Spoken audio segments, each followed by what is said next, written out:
Good day, lords and ladies of the internet. I am your host today, the Parafox Archangel, the English gentleman of the internet, and I welcome you back to Bendy and the Dark Revival. Last time we ended with us here speaking to Henry at long last, because he discovered how to break the cycle. But when we ended, we heard a bash over here, and we have no idea what it was. Probably the ladder coming down by the looks of it.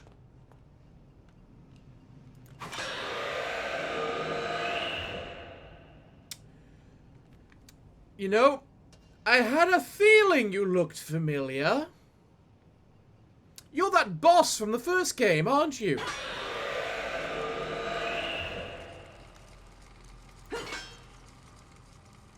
Well, I guess I don't have to worry about you. You can stay and go screw yourself. Who have we got in here, though? Hello?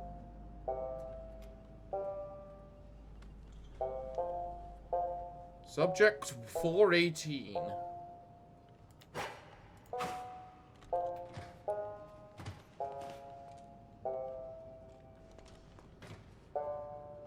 Who are you and what are you about? And Matt. Are you the lunatic? Like, the cult leader of Bendy. I recognize the mask.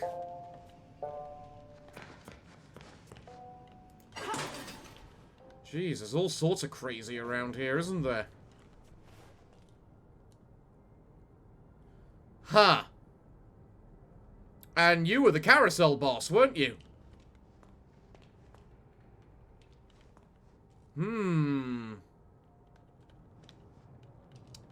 Man, when they said they were putting all troublemakers in here, I didn't realize it meant actual all old bosses. But I suppose those things would classify as troublemakers, wouldn't they? People who were bosses to us in the past. Kind of makes me wonder who else we got around here.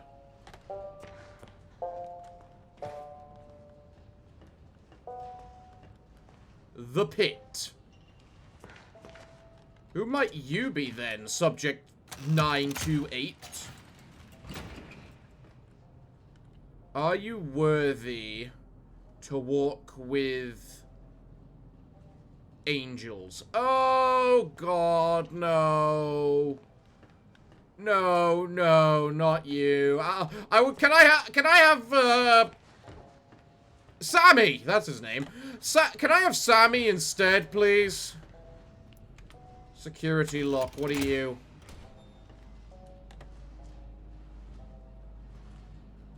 Well, you did something. I'm not quite sure what.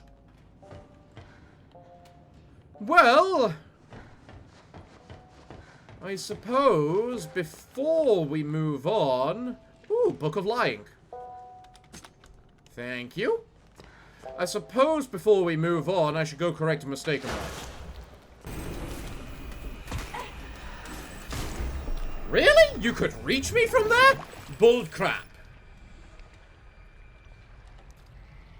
But in the end, it gets me to where I wanted to be. Early up. So last time I spent a good amount of time backtracking to try and go back to the place to get the guy a beating heart. Turns out I actually can do that, and I just need to use my blink upwards in the pipe, which I didn't realize. Or even consider. I don't know how I am meant to get up there. But apparently I meant to be able to.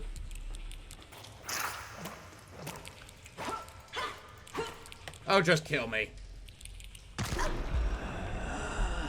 The boss fight's over. Why do you still exist? Okay, so yes, I can blink up. Interesting. Very, very interesting. Well, there's an eye there. Why is there an eye there? The machine must endure. Personally, I disagree, but suit yourself. Where am I meant to go from here? Is there a place I'm meant to be able to go up? Maybe I'm meant to teleport onto the pipe. Yeah. And then from the pipe, I teleport up like that. Okay. So we're back. We're back into this land. I am saving it now. I am saving it now so I don't have to climb all that again if I get bendied. Hello, fast travel. Where do you take me? Into the pit! Hello there! Would you like to do anything to me and not somehow glitch into the glitch across? I mean, it feels kind of awkward I need to, you know, jump this gap in the first place, but...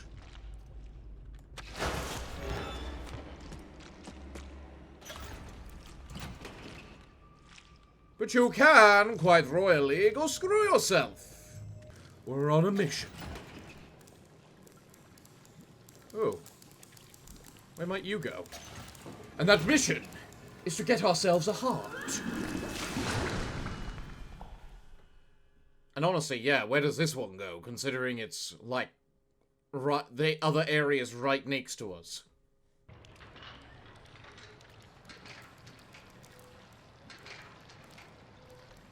Oh god, that's far back. Crying? What?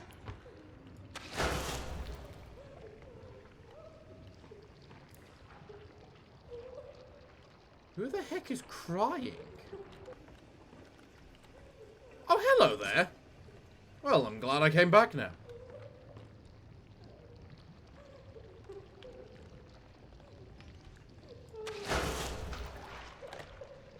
Oh, there's an invisible wall here of some sort, so it's not like we can actually, you know, properly go back.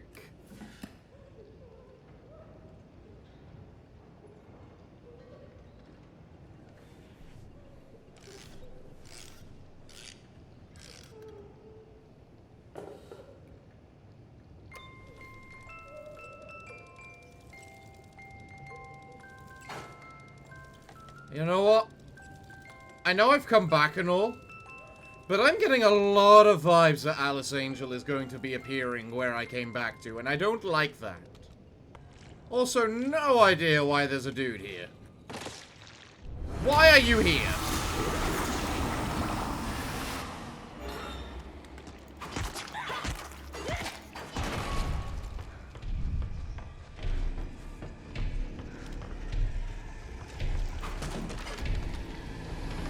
Jesus Christ, that thing. Screw you, demon!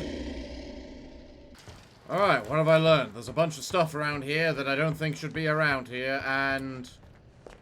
yeah, I'm just gonna go teleport back. Because this is not the area I wanted to be in the first place, so alley-oop!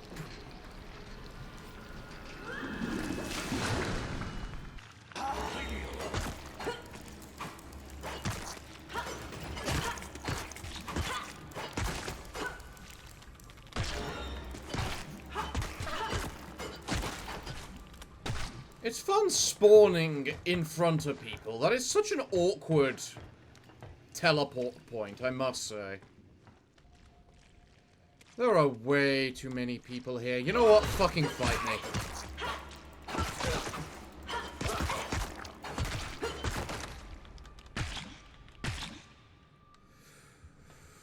Okay, I'm all the way back now. And that means it's time to grab myself a beating heart. Collected an ink heart. Cool. Now for the great quest of how do I get back out. Like that. Cool. All is good. All is fine. Okay, back we go. We have to feed ourselves to Big Guy a lovely new heart. What?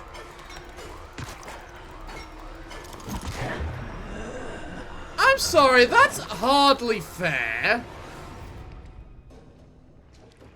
You can't spawn from the one I come out of. This game is well made and polished, ha ha ha. You know, following me is an option. You're not required to do it. We are almost there. Almost back at the beginning. Ah, just like that, we're now back to the beginning of the episode. Hoorah! Now then, I'm pretty sure Bendy can't come in here, so I'm safe in here. So. Hello, big guy. I heard you have a favorite food. Is this it?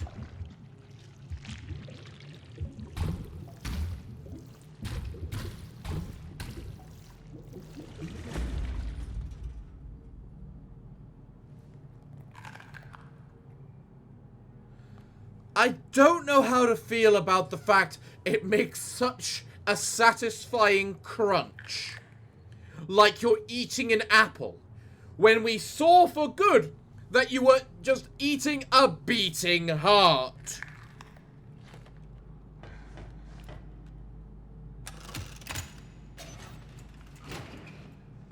Still, what's in here? Food. Gent toolkit. What about in this thing? Brought to you by Gent. Ooh, picked up a schematic.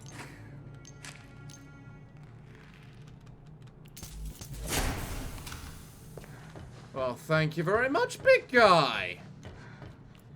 I think that's the only schematic left, because it looks like there's 3 upgrades to the pipe, and we have 2 of them, so. I don't know where an upgrade point is, though. I mean, we're in the Gent workshop, right? There should be an upgrade station around here somewhere, right? I also apologize to you, because I have no idea what your name was. I cannot remember. I do remember your boss fight, though, and that was fun. So who have we seen in the cages? There's Alice, who was meant to be in their cage there. There's Henry there, Sammy down there. Whoever the whatchamacallit person over there was, and then the projector man in his little case as a head. Alright.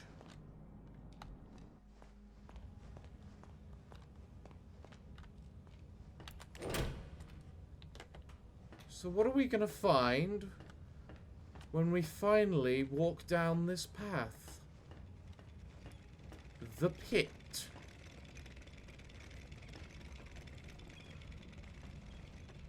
Why are we going to the pit when... I'm sorry, what?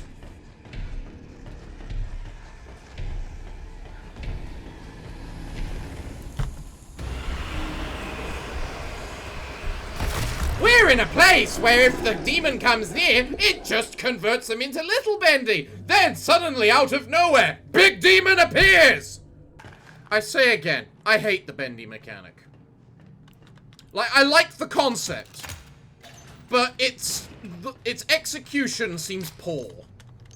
So just purely out of interest, when did the lack of Bendy safety begin?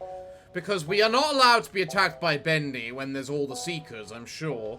Also, I just realized what these things are. Wait, that's the little device that we get at once we complete the first game to basically show us all the secrets. That's our axe. Is that the end? I mean, if it's contraband, it would make sense to be. There's actually nowhere to hide around here, and I was attacked. I want to point out the bullcrap that is.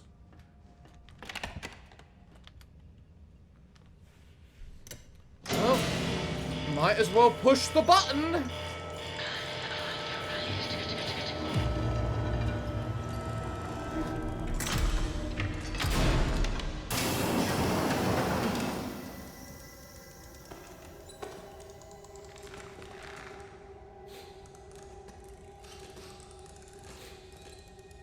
I do not like how you have what is effectively an extra hand and arm attached to your arm.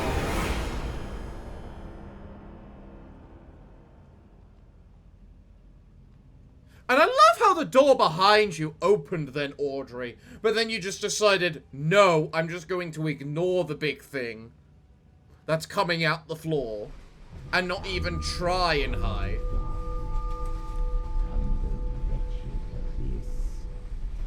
Savior comes at last.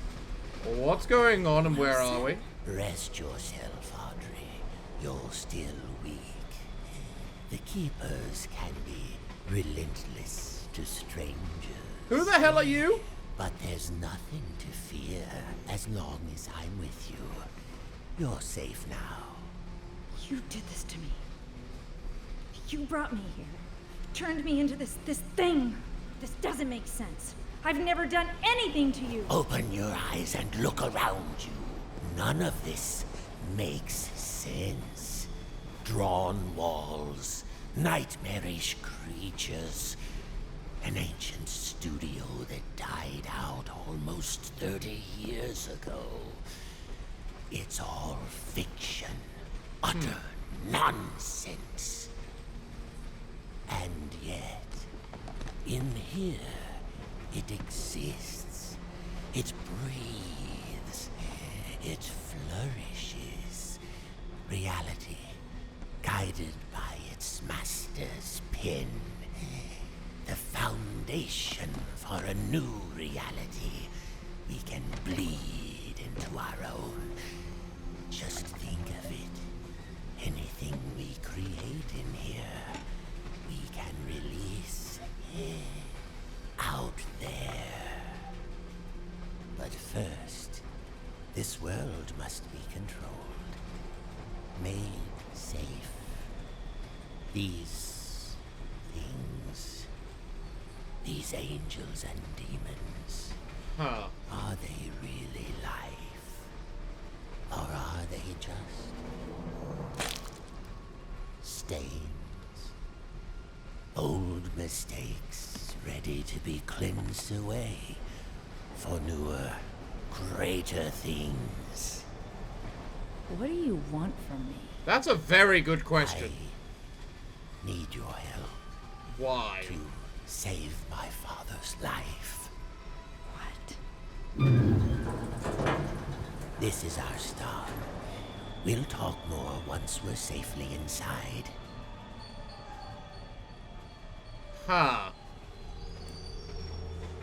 Chapter 5, The Dark Revival. Who exactly are we reviving then, Wilson?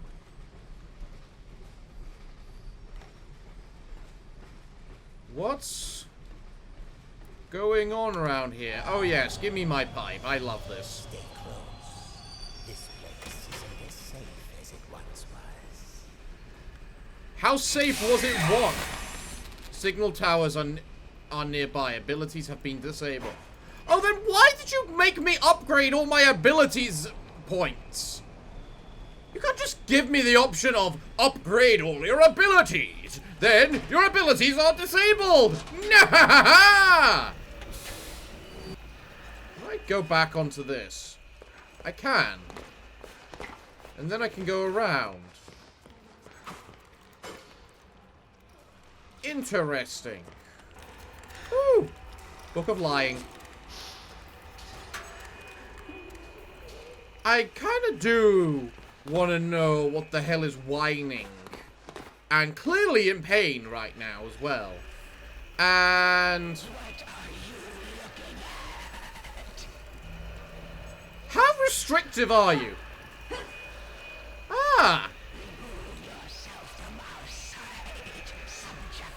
Fuck you two!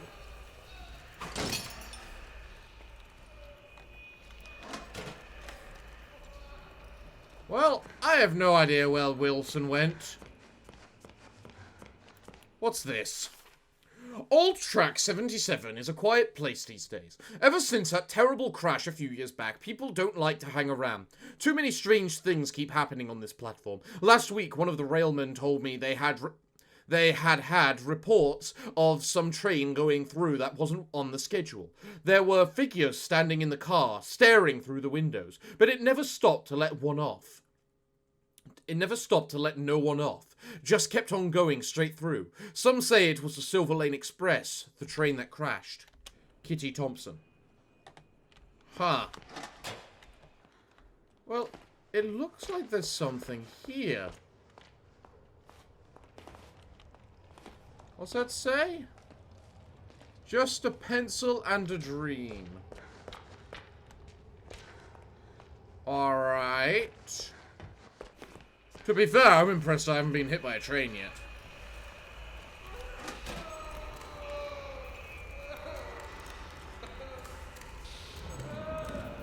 Oh. So that's why someone's screaming in pain.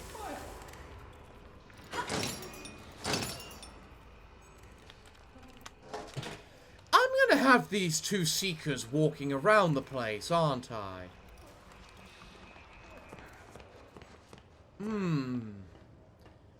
What, Wilson? I'm clearly not working with you, but... continues to spread. This woman has begun to shudder.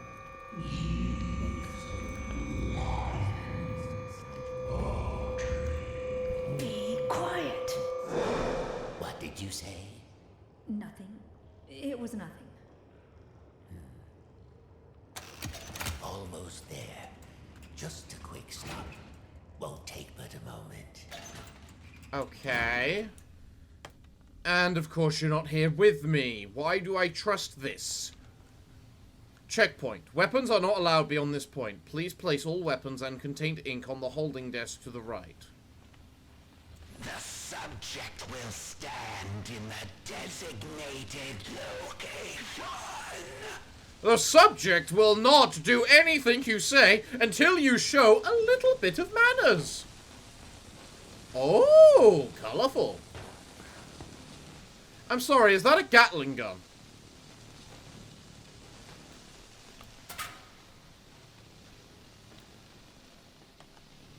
Alright, well, I'm standing here.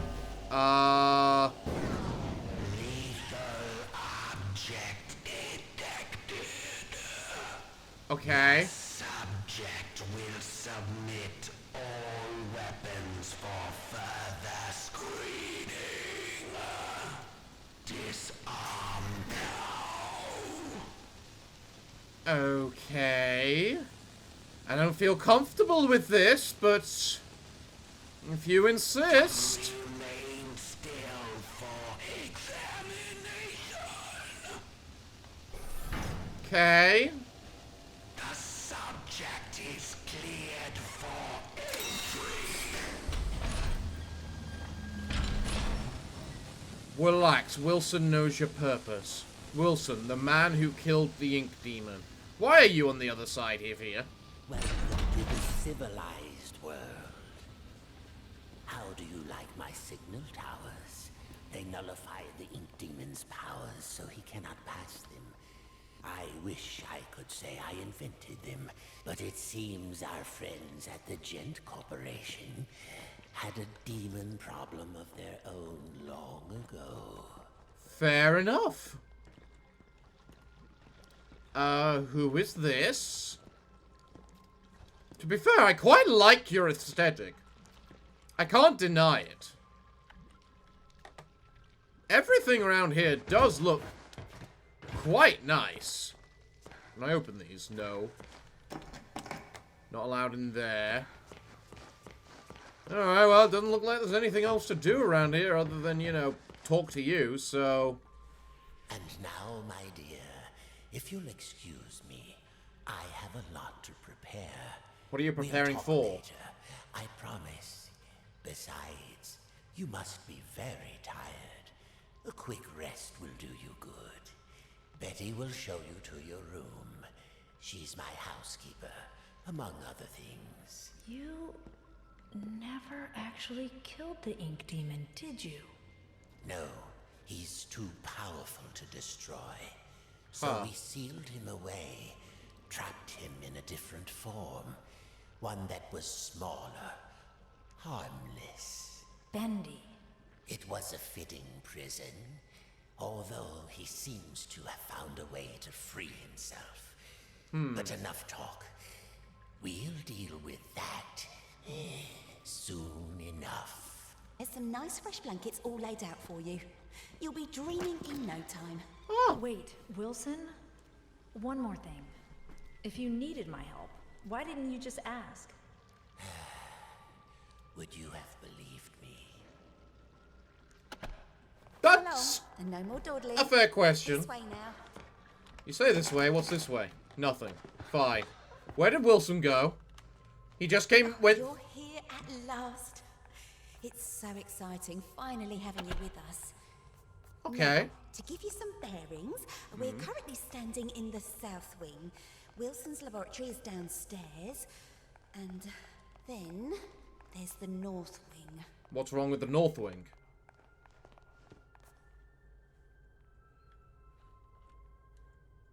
Can I just freely roam right now, madam? Can't go that way. Can't go that way. I'll be done in a second. I'm just, you know, exploring. Weird how that one's locked up. So's that. Okay. Well, it looks like we're heading this way, so... The ink demon got in there a while ago. And Oh. ever since, we've had to keep the north wing locked up tight. I'm afraid it's fallen into ruins by now. Oh, that doesn't Those sound good. Juicy, lovely books gone to waste. Only keepers go there these days, and they'll tear you apart limb from limb if Wilson isn't with you. So, mind your distance, and you'll be just fine. Fair enough, then. Thank you. I must say, I find this place very, very charming. And I quite like it. But I'm also off-put by it. It's not very often I have guests to look after. I Especially doubt it one I can is. actually talk to. Yeah, I suppose. Almost everyone here either can't speak or they're completely mad. What's your excuse, then?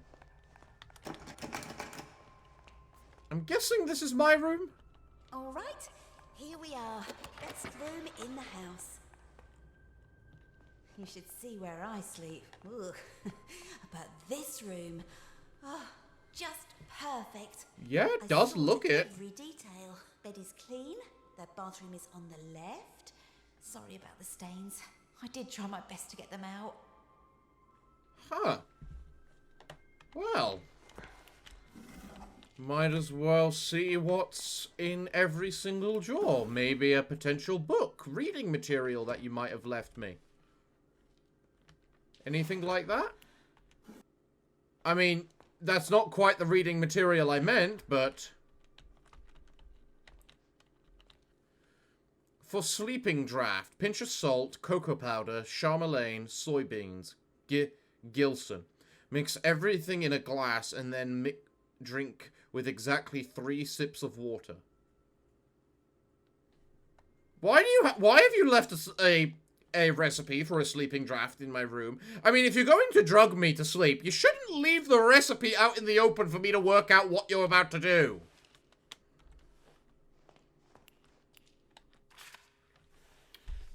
The Mug and the Maiden, Volume 1, by Sir Wilton Moore. Chapter 1, The Dangerous Forest. Once upon a time in a faraway land there lived a mug of cheese, but it was not an ordinary mug of cheese as you would find in any home or kitchen of the age. No, this mug of cheese was a distant descendant of one of the 3 great flagon kings, the same kings who had charged on horseback to defend their capital city during the unforgettable conquests of the previous century. To which of these flagon kings he hailed from, the mug was unsure, but still there was honour and courage in his heart. His family line heralded of deeds long past that had forever changed the course of stoop history.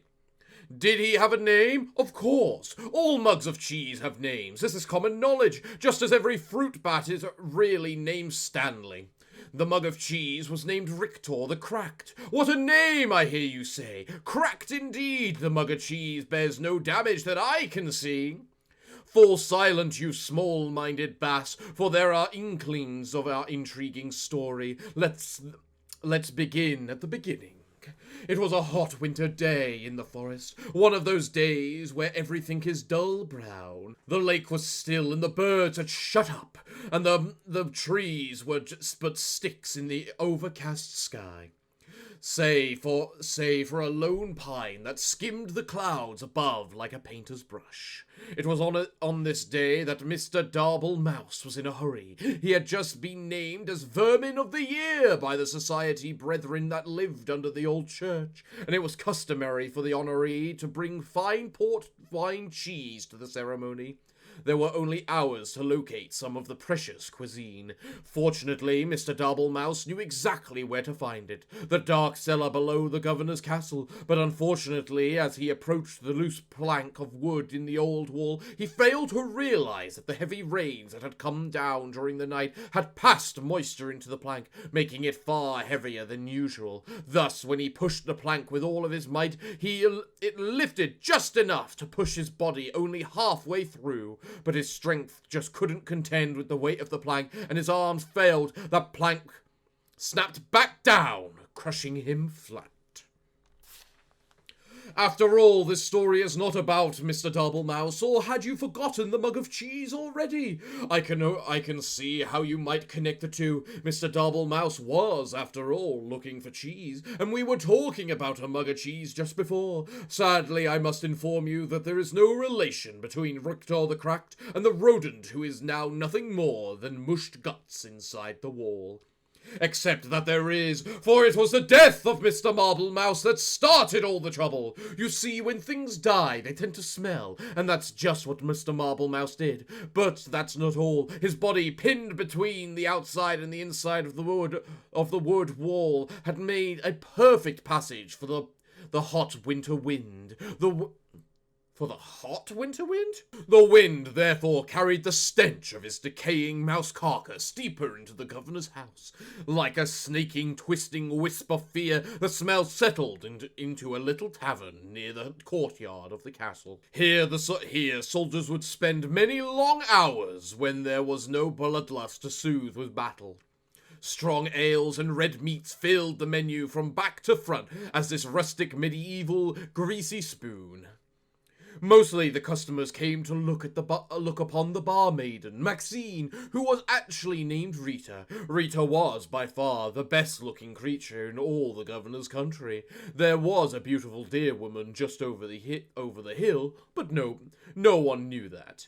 By day, Rita scrubbed her tavern so clean you could eat off it, which was fortunate as it was a place you indeed would be eating, since it was a tavern. By night she served her customers with charm, grace, but mostly with drinks. Did I mention that Rita was married? Well, I am mentioning it now. Rita was married. Her husband's name was James. He didn't do much until he died. The smell of Mr. Marble Mouse knocked him flat, and that, my friends, was that. Oh dear, this story has barely begun and we've already killed 2 major characters. What the hell is this story? Needless to say, Rita was deeply distressed by the whole thing, but 20 or so minutes later she realized she couldn't mourn forever, and went to buy some cheese. She really cared about her husband if she only mourned for 20 minutes. Ah, yes, don't worry, dear reader. This time the mention of cheese will probably guide us to meeting our local hero of our focal hero of the tale. Also, this is a good time to start a new chapter. Chapter 2! A new chapter.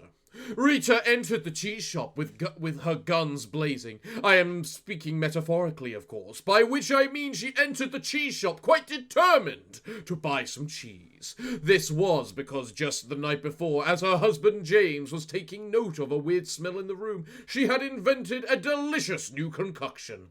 A cheddar cider. Ooh. It was sure to be a hit with her patrons. After all, the governor's tree had only two exports, cheese and grapes, and she couldn't possibly make a drink from a grape, but back to the cheese shop scene. Rita knocked on the counter loudly with her fist, causing the nearby cat to do absolutely nothing, as cats do.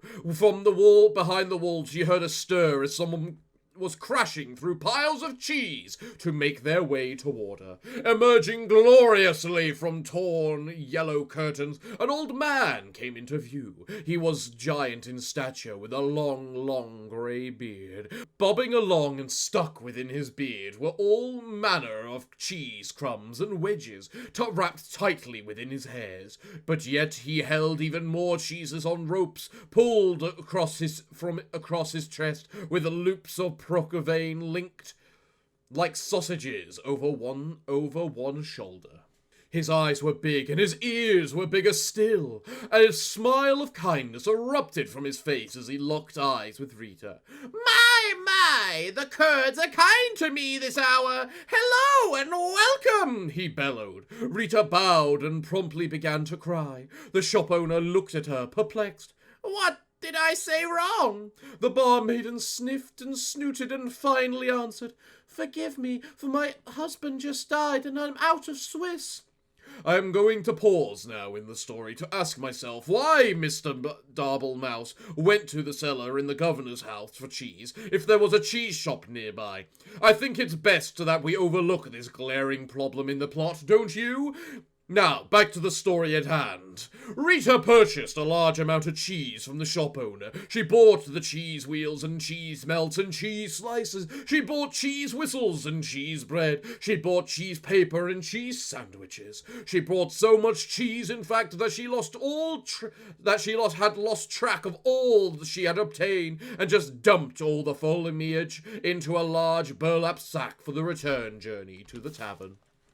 Goodbye, Rita, the shop owner called as he waved farewell. Goodbye, Daniel, she called back. His name was Murray, by the way.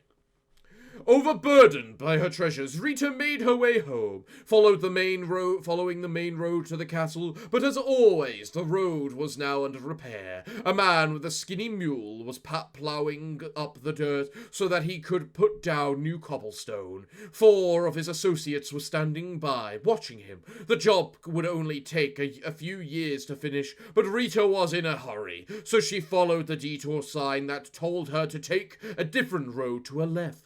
Unfortunately, no one could read in the governor's country, so she went right instead. But this mishap took her deep into the forest, where absolutely nothing of interest happened. Except something of interest did happen. Ooh. As she trod on through the forest, her sack of cheese weighing her down, muttering complaints all the way. Little did she know that danger lay just ahead. This danger was cunning and dangerous, and had one of those out-of-place eyebrow hairs that drives you nuts when you're talking to someone who has one. This danger we will call Bernard, the big, ugly lizard man who wears a blue cloak. Okay, that's quite a mouthful. Bernard, the big, ugly lizard man who wears a blue cloak, didn't often have visitors in his house. This was because he lived outside. He was rather fond of human flesh, which made him very unpopular. So obviously you can see the drama unfolding here. The beautiful but tired Rita huffing and puffing up the winding path as she approaches a certain doom. Bernard, the big ugly lizard man who wears a blue cloak, watching from behind a nearby tree, licking his lips. Oh, the tension is tense, is it not? At this point in time we must pause again to ponder all the possibilities that can happen now in our story. 2 characters have died already. Surely a third wouldn't hurt anything. Are you perhaps just reading this story because you want to see who will get the axe next? You are a little warped, do you know that? Well then, let's see what happened next. Bernard, the big ugly lizard man who wears a blue cloak, stepped from behind his hiding place, his eyebrow hair gleaming in the fading sun. Dear madam, why must you pass through so fast? He called with his eyes glimmering.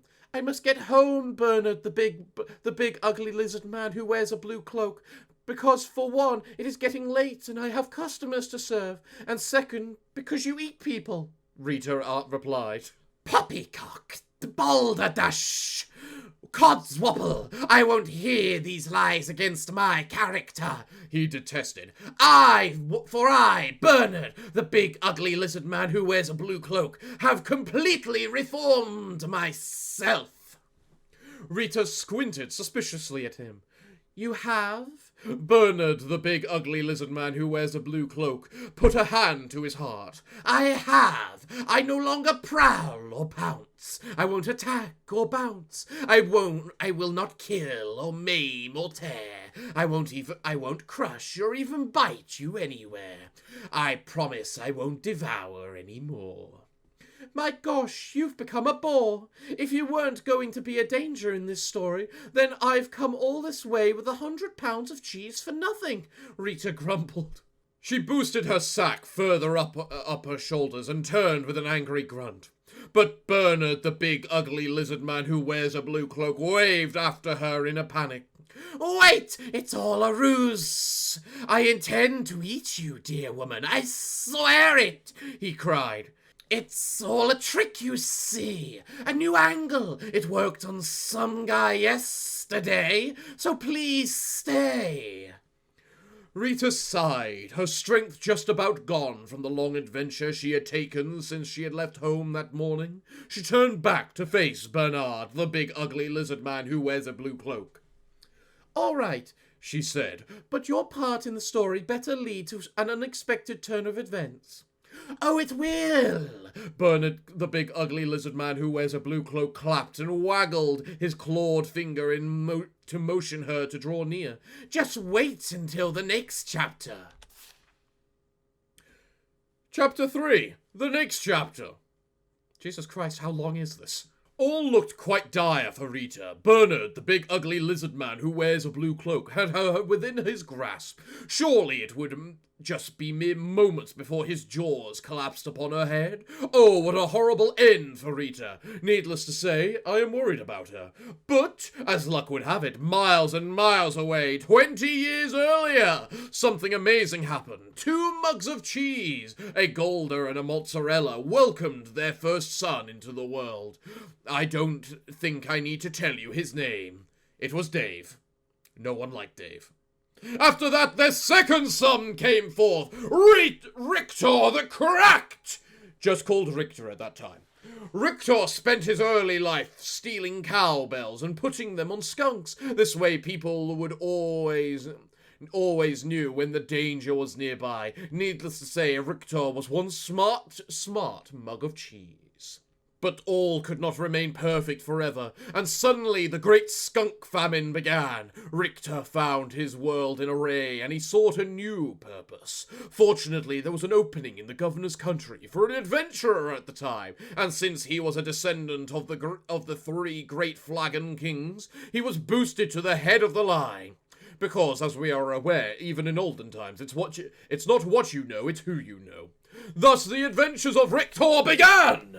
He braved deep dungeons, he slayed the great beasts, he climbed the highest mountain peaks, he sailed around the world despite the fact that he didn't own a boat. Richter was truly the stuff of legend. But did I mention the curse? Yes, fair readers, there was a curse, a fiendish and terrible curse. One morning while Richter was in the governor's country, he came upon a witch named Witch. Very creative. This witch had just pulled a pound of cake from her oven where she had proceeded to start ingesting it. Right there on the front walk of her home. At once Richter knew this creature was pure evil, eating cake this early in the morning, and without ice cream. This was truly a fiend that needed to be vanquished. Richter jumped her fence and pulled his sword. Would you like some pound cake? The witch offered. It looked quite delicious. Richter would not let himself be seduced into early morning cake, so he approached closer with his weapon at her throat. The witch began to sweat, with a mouth of crumbs. I also make a mean scone if you want to wait. Now, no gentleman or gentle mug could refuse a good scone, so Richter withdrew his sword and patiently waited for the witch to create these new buttery pastries. But what he didn't know was that the witch accidentally had bumped her table and had added within the mixture a vial of cursed liquid. See, I told you there was a curse. You were fair warned. The moment Richter ate of the scones, he fell into a deep sleep. The witch, baffled, finished her cake and proceeded to get a civil service job in a nearby town. As the years rolled by, all that remained of the witch's house was carried off by elves, and her garden became overgrown. This left only Richter, asleep in the forest, with no end to his dreaming in sight. But the story, thankfully, does not end there, for as luck would have it, a giant man covered in cheese with big eyes and big ears wandered past the sleeping mug. In case you've forgotten, this was the cheese shop owner, Murray, sometimes called Bill. Unable to resist cheese of any kind, even a mug of the stuff, Murray took Richter to his shop and set him on the shelf. Here Richter sat for many years until this very fateful day. You see, in Richter's haste to gather up all the cheese she had purchased, she had swept a few things that did not belong to her into the sack as well. These items included the cat on the counter, a personalized pen, Murray's cash box, I think she'll be hearing about this one eventually, and last but not least, Richter himself, still deeply asleep. So, now that our two stories have come together, let's discover what happened to Rita and Richter in the climax chapter. Chapter 4, the climax chapter. It was the same hot winter day in the forest, and Mrs. Marble Mouse was finally starting to get concerned. Just down the road, Rita was being drawn toward an almost certainly bloody and horrific end to her life. Bernard, the big ugly lizard man who wears a blue coat, was just moments from taking her within his lizard jaws, and mere hours from trimming his eyebrows.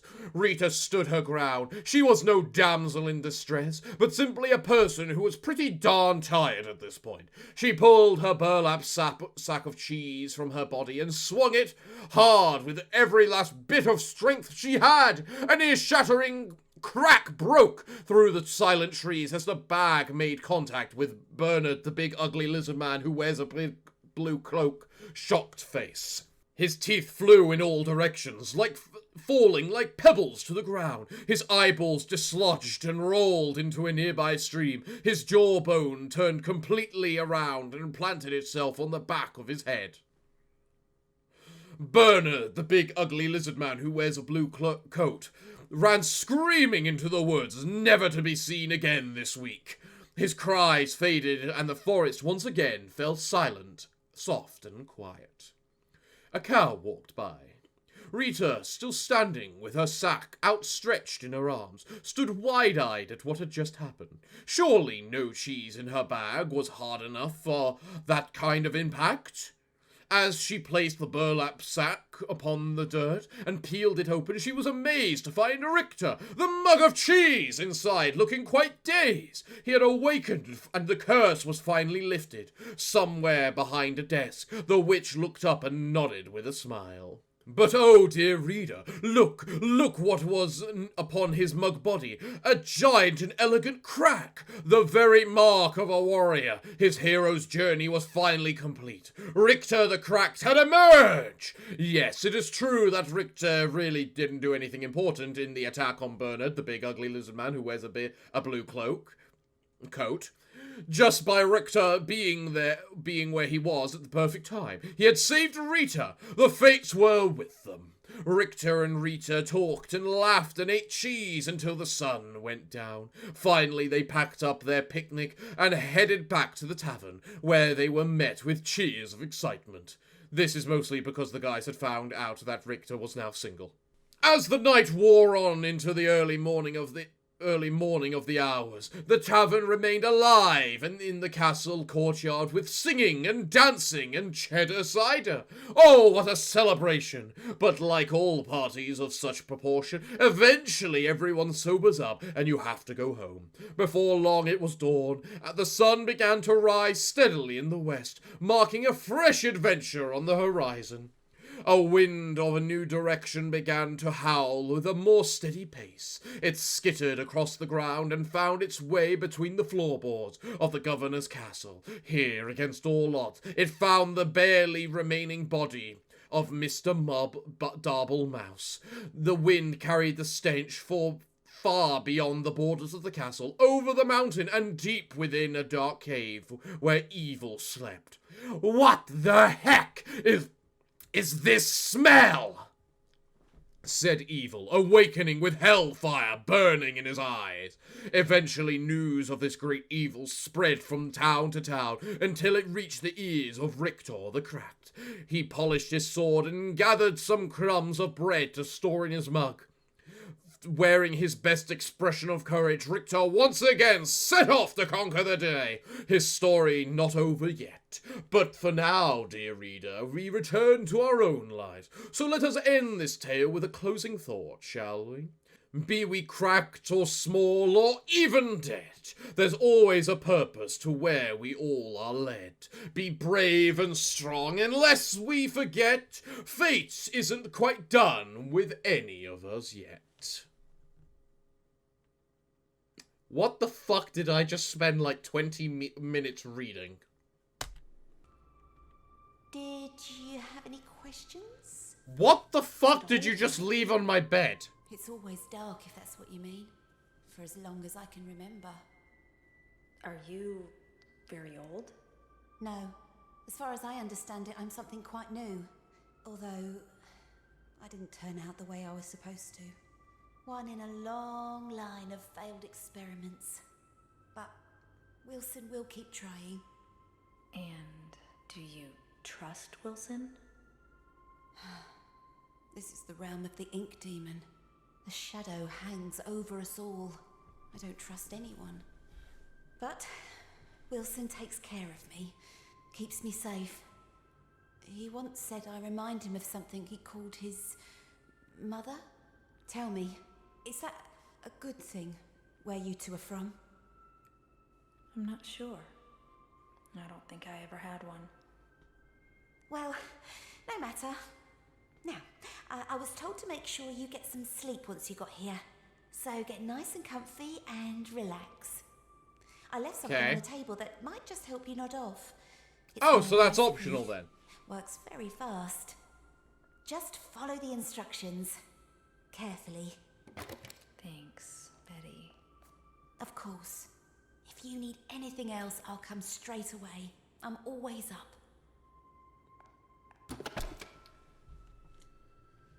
Fair enough then.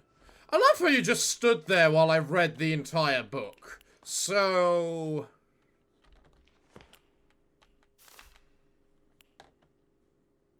what's this? That's quite nice. Alright, so let's read. What's a Gilson?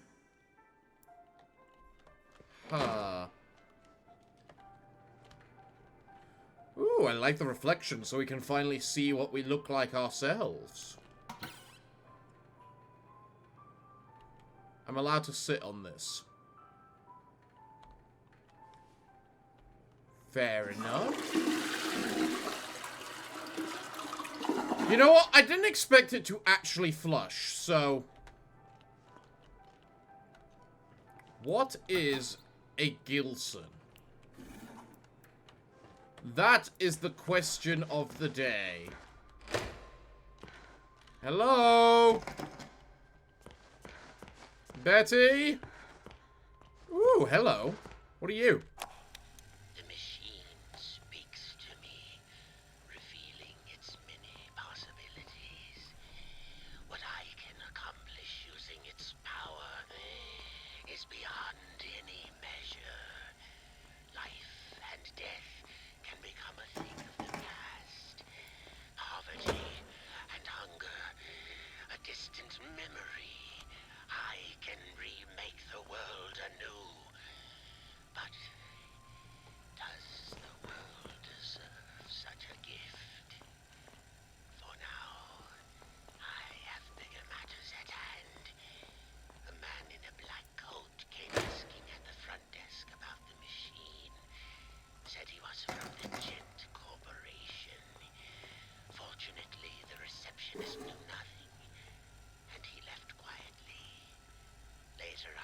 his name on the sign-in form. Mr. Alan Gray. I'm guessing I should know the name Alan Gray, but I really don't. So... what's in the library here? A theory about spaces. Chapter 7. Spatial displacement of unknown elements. Let us begin a long wire stretching between 2 points in known time. We will call this length of time the euphoric base. From here we can dispel all needs of societal normalcy and all typically understood junctions of the world we know as the present. Once the euphoric base is achieved, it becomes a shared understanding that there must be space around the wire. That is not the wire itself. This space, a comely vacuum, could be in itself a host to many wires, running in as many directions as we can perceive. Using a vessel of flow or a flux break, we can escape from our wire to another wire. This allows us to not just reveal these alternate timescapes, but command them with a larger understanding of their existence. Further still, in theory, we can bring elements of one world to another, displacing matter into a new state, regardless of the current host's wire's rules. The reality and function of the elements becomes a new euphoric base. Well, that didn't tell me anything. No, but it was pretty messed up and interesting. Fisherman Jeb's Fish Guide. Section 4. Freshwater Critters. The Yellow Perch. If you find yourself looking for hard-fighting fish that won't rip your hand, you should look no further than the common yellow perch. This freshwater fish is always quick to bite anything that they can get their jaws on. The best way to catch one yourself is to work your bait, worms, minnows, or larvae, toward the bottom of the water and guide your line back up. You don't need much seasoning when it comes time to cook it either. The flavor of the yellow perch is built right in. Good eatings. The Gibson fish. This one strange little fish that is pretty hard to come by. The Gibson is not known to be easy to catch, and will ignore most bait. To make matters worse, the Gibson can move very fast, making it a rare sight. In the end, I was able to snatch me up this little guy with a very clever solution. Apparently, the Gibson is sensitive to sound vibrations and will go into shock upon hearing some sweet music. So crank up the tunes and this fish will be easy to grab. Crush the Gibson into powder and stir into the water for a powerful, soothing drink. So, I'm looking for a fish? Apparently! There's gotta be one here somewhere. What's the cooking guide say? Chapter 9! Simple snacks. If you're in a hurry, like I always am, you don't have time to put together a complex or large meals. Fortunately, we have some scrumptious and simple recipes that satisfy and take no time at all to prepare. People will ask you how you made these so fast, and you can just sit back and smile. Take Saucy Cheese Buddies recipe. Take a loaf of leftover Italian bread and slice it into 4-inch strips. Lightly butter your bread strips on one side only and lay them face up on a baking sheet. Toast into your oven for 2 to 6 minutes at 400 degrees or just until they begin to brown. Sprinkle a thick layer of mozzarella cheese over the strips and leave them in the oven for just a minute or two to melt the cheese. Remove and serve with your favorite marinade sauce or spice things up a little with a little ranch dressing. Quick, easy, and super tasty. Next page, chocolate bacon soup. No thank you. That sounds like a sin. Now that's a fish. Yes, that is a fish, and I'm assuming it's the fish that we're after.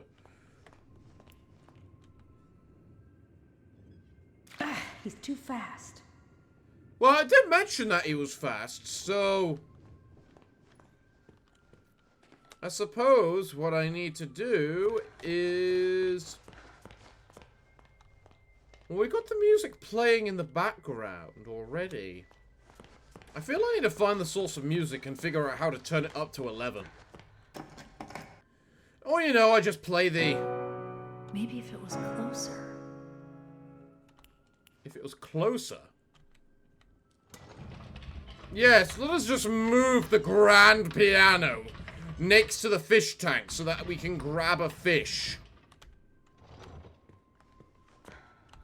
That did it. Looks like the fish is asleep.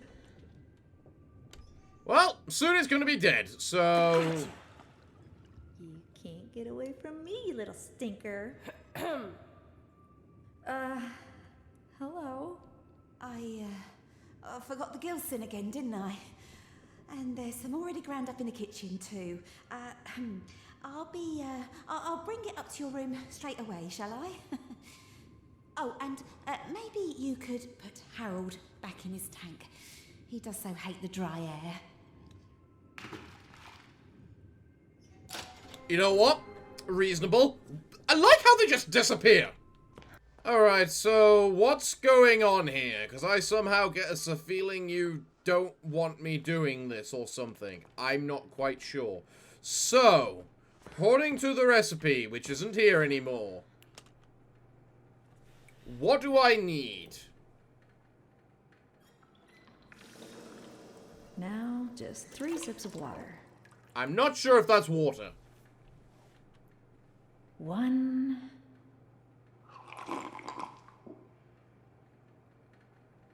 Oh, don't do this. What's going to appear in the bloody mirror? 2.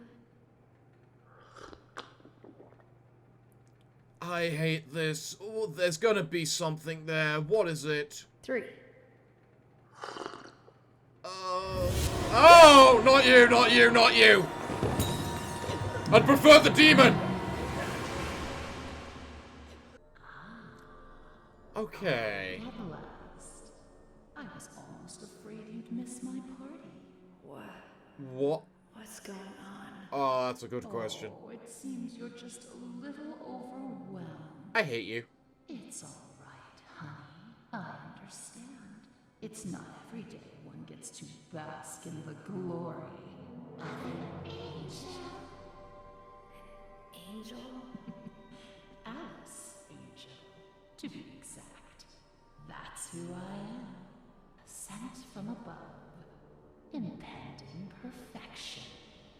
What do you want? Right to the chase. I like that. The truth is, honey, you're one of a kind. Yes. And to put it bluntly, what I want is your face removed, your skin peeled away like paper, and your insides torn out and tossed onto my table. Custom parts, ready for my delicious harvest. And Yeah. for a generous sacrifice, I'll be beautiful.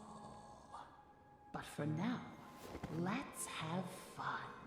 Plenty of time for a bloodbath later. Ooh, how about a game? How about no? Let's all play a game of riddles. Oh god, not that game. What a wonderful idea! No. All right, honey. Here's the deal. Behind you is the door to freedom. But it will only be opened if you solve my little puzzle. I doubt and you're gonna let me get away your with that. Special chair.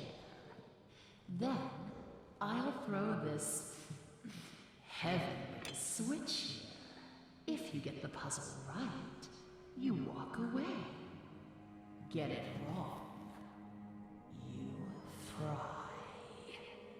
Let's begin. Well, everyone, I think this is a good place to leave today's episode when I'm faced with a mad woman! What do you mean, save game unavailable?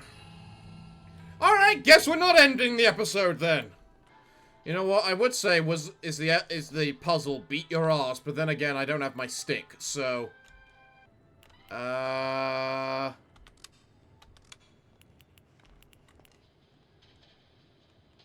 What the hell am I even meant to be doing? You can't say solve the puzzle and then not tell me what the puzzle is, Unless the puzzle is solve what the puzzle is. The bird won't have anything to do with the rabbit, but I hear he likes to court danger by sitting next to the fox. Okay. The fox thinks the rabbit smells of elderberry. I couldn't see them sitting together. The bird won't have anything to do with the rabbit, but I hear he likes to court danger by sitting next to the fox. I feel I need to write this down. Okay, so the rabbit is next to the fox, but not next to the... The bird is next to the fox, but isn't next to the rabbit. The fox thinks the rabbit smells of elderberry. I couldn't see them sitting together. The fox isn't sitting next to the rabbit. The rabbit never sits with the bird, but he loves the playful company of the bear. The bird won't have anything to Yeah, do with that's the what you rabbit, just said. but I hear he likes to court danger by sitting next to the fox. The rabbit never sits with the bird, but he loves the playful company of the bear. Okay, so the rabbit won't sit next to the bird or the fox, but will sit next to the bear. That means the rabbit is on one of the ends. The pompous fox? Well, he wouldn't be caught dead sitting on the left. Far too pedestrian. Okay, so the fox is not on the far left.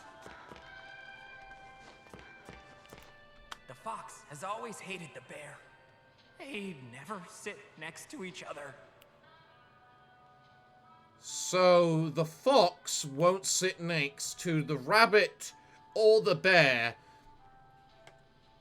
but sits next to the bird. He also won't sit on the far left, meaning that the fox is on the far right.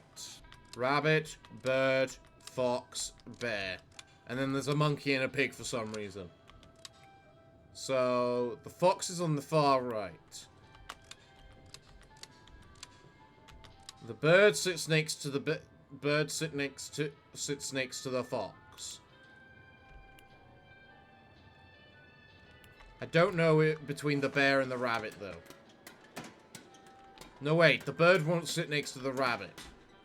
All right, this isn't too bad. So the fox won't sit next to the bear or the rabbit, meaning they're sitting next to the bird. The bird won't sit next to the rabbit, meaning they're sitting next to the bear.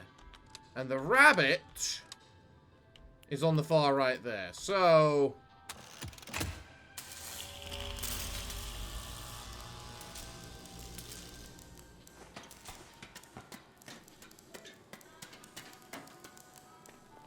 okay. So what's going Hold on? on tight, honey. Here it comes. 3, 2, 1.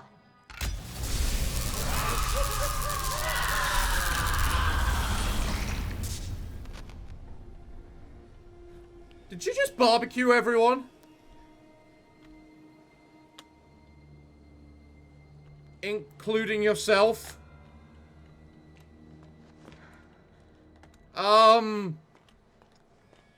I don't know what just happened. Oh look, it's one of the pillars which stopped me from using my inky powers. Well, everyone. I think that's a good place to leave it, because Alice has just got AWOL and we don't know where she is, and that scares me. So yeah. Well, everyone, it looks like I'm all out of time for today's episode, so what can I say other than thank you all for joining me today. I've been your host, the Parafox Archangel, the English gentleman of the internet, and I hope to see you all again next time. But I'm afraid that until then, it is time for me to bid thee all farewell, good day, and finally, good night.